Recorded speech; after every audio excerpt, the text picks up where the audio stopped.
Ito na nga mga kababayan nagsalita na si Ka-Angel dating Kadra, na ngayon ay isa ng miyembro ng Armed Forces of Philippines, na kung saan nagbalik loob sa gobyerno, hiningian siya ng SMNI patungkol sa pangyayari kay Ka-Eric na kung saan na-contempt dahil sa pagtanggi na pangalanan ang kanyang source.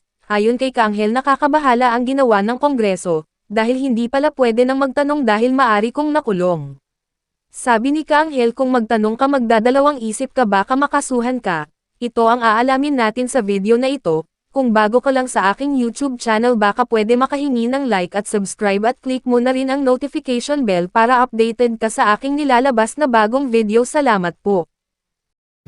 Pero gusto ko lang balikan kay Angel, Miss Ina, ang mga bagay na importante na kaya nga tayo nagbalik loob sa ating pamahalaan dahil umaasa tayo na magkakaroon ng pagbabago. Una sa lahat, ang dahilan kung bakit nagbalik loob din, di ba, is dahil ang National Task Force and Local Communist Armed Conflict, ayan ang isang naging daan na nangako ang ating pamahalaan na tutulungan ang mga nagrebelde sa ating gobyerno.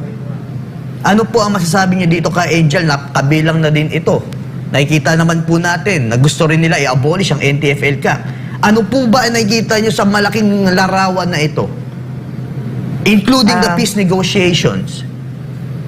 Yun nga eh. Sa nakita ko kanina na pinakita nyo sa budget, medyo ang liliit nung, yung pinaka-importante sana, ang liliit pala, no? Training, professional, maliliit eh. Wala pa nga ako nabasa, parang hindi ko nakita yung sa other programs and sige. basic services eh. Yes. Yung basic services, hindi ko masyadong napansin kung naka-budget yun. So, travel expense for what? Saan ba? Bakit ba magta-travel pa sila? Eh, dito lang sa Pilipinas, ang dami na nilang dapat ikutin. Lalo na sa mga distrito kung saan sila nakatalaga para makita nila kung paano nila pauuna rin yung mga district na doon sila nagre-represent. Di ba yun man yung sinabi sa Congress? Kaya ka nga tumakbong congressman sa distrito mo dahil gusto mong mapanatili yung development ng iyong lugar. Pero kung doon mo ipupunta lahat yung pondo mo sa travel, eh, nagpapasarap ka pala. Yes. Diyan. At nakakalimutan mo yung pinanumpaan mong tungkulin na pag-unlad ng iyong mamamayan sa distritong iyong kinabibilangan. So, yun, siguro, ano lang, sa nangyari nung nakaraan, parang naging eye-opener yung, yung ginawang pagtatanong ni Eric or nung episode na yun, Yun yung naging eye-opener kasi wala namang nakakaalam talaga ng totoong budget ng Congress eh, or per congressman na magkano ba talaga ang yung appropriate budget nyo? Dahil ano ba ang mga programs nyo? Hindi naman, wala namang malakas ang loob na magtatanong niya na simpleng mamamayan, di ba? Kundi yung talagang within, sa area nila, nasa loob din. Siguro, ang nangyayari lang, marami nang gusto magtanong dyan ng mga empleyado man yan, mga tauhan nyo dyan. Kaya lang hindi nila, walang guts eh. So ang gagawin nila, hanap sila ng access para naman mamulat, maging open din tong Congress pagdating sa budget nila. Correct. Napakalinaw kay Angel at nakita naman natin kung yan po pinapakita. May pera po ang Pilipinas. May pera ang gobyerno. Travel expenses lang po yan. Marami palang pera. Nakukulangan tayo sa ibang tanggapan. Tapos ang nakakainis pa, masyado nilang kino-question yung halimbawa, yung Barangay Development Program. Correct. Yung Ayan, BDF, napuntukan mo diba? Angel. Di ba yun yung malaking yung malaking ganansya natin kung bakit natahimik tayong Pilipinas, kumonti yung kalaban eh. Tapos makikita mo ngayon sa Congress pa lang, sa budget pa lang ng travel, nandoon nakalaan bilyon. Milyon lang yung hinihingi mo para sa Barangay Development Program. Yes. Ayan yung gusto nating pakita ka, Angel. Buti nabanggit mo yan. Yung Barangay Development Program, yan mga kababayan, successful na po yan. Malino po yan. Milyong-milyong tao, mga katutubo, ang naiiyak sa tuwa dahil nagkaroon sila ng patubig. Nagkaroon sila ng kalsada. Pati yung budget dyan, ay kukuriputin pa po ba natin? Napakaliit ng binagaloob sa atin. Mula 20 million, bumaba ito ng bumaba. Alam po natin kung ano po ang mas importante, mga mambabatas. Mga ginagalang kong mambabatas. Alam po natin kung ano po ang dapat na unahin para sa ating taong bayan. Kung tayo po ay bababa sa laylayan, doon po natin makikita. Pero unless nandyan po kayo, hindi po natin makikita, kinakailangan po natin makiisa. Kayo po pumunta sa kabundukan. Alam niyo po ba ang kadahilanan kung bakit naging matagumpay at maraming sumukong rebelde? Dahil sa Barangay Development Program, doon sila namulat na mayroon palang gobyerno. Eh bakit gusto nyo pang ipa-abolish? I'm not talking sa mambabatas.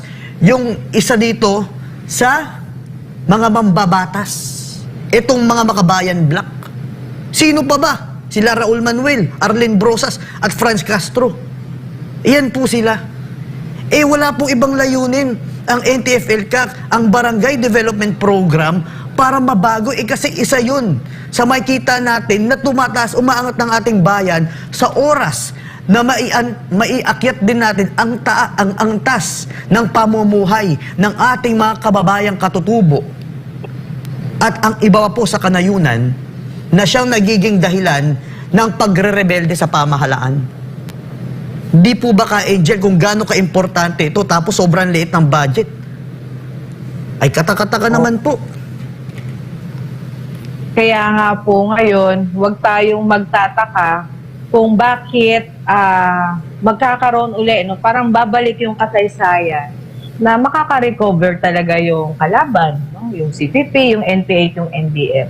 Kasi pinutol natin yung proyekto ng gobyerno na siyang malaking impact na at nagkaroon ng magandang resulta, no, na gawain na programa talaga. Ngayon kung iniisip nyo na hindi okay na ang Pilipinas, kaya nga may mga ganito na tayong programa eh.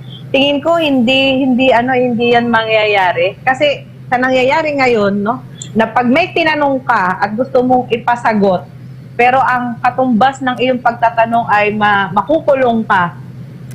Sino pa Correct. yung matinong tao na magsasalita talaga, no? Wala namang gagawa niyang mga ganyang pagtatanong, kundi yung tingin nila na mga katulad nila ka Eric at nila Ma'am Lorraine, no? Yung mga FR na talagang malakas ang loob na maging bukas tayo, ibigay natin kasi nabuhay kami sa loob ng organisasyon na gusto naming sabihin kung ano yung nakikita naming mali.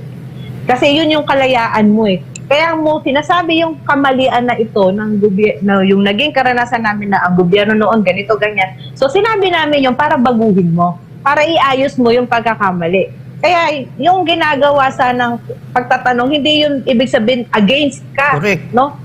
Tinutulungan namin sila, tutulungan sila doon sa mga tanong na yon para ipaliwanag nila at maintindihan ng tao. Yun lang naman yung gusto natin. Hindi naman yung tanong na kukwestiyonin ka eh. Yes. Eh gastusin mo, wala namang problema. Sige, budget mo yan.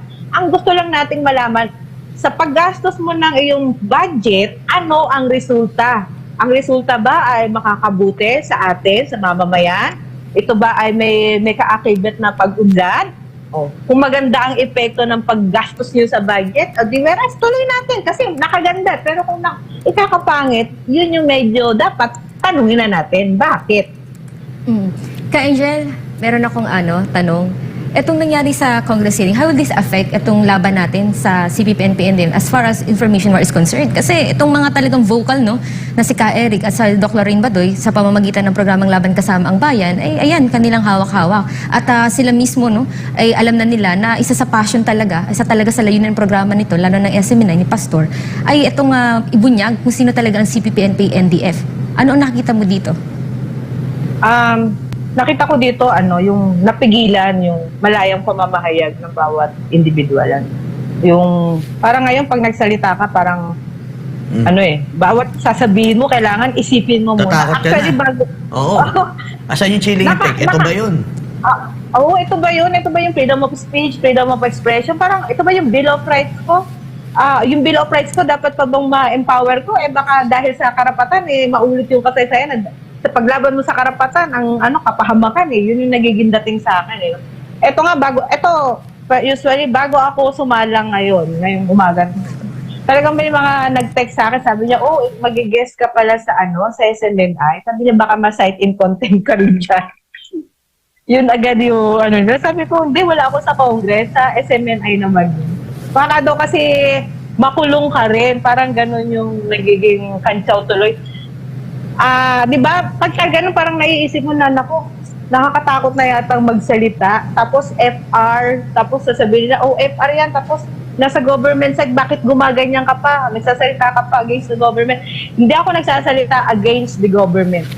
Inaayos ko lang yung pangit na magiging imahe ng gobyerno sa nangyari nitong mga nakaraang inquiry, no, ng isang parang isang taong concern lang naman itong nagsalita na to, na nagtanong na ito para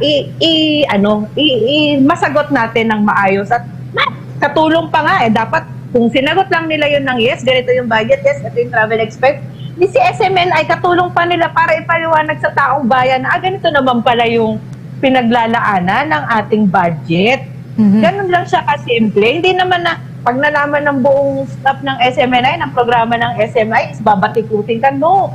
Katulong nyo ang mga broadcaster, ang mga ganitong klase ng programa para maging messenger.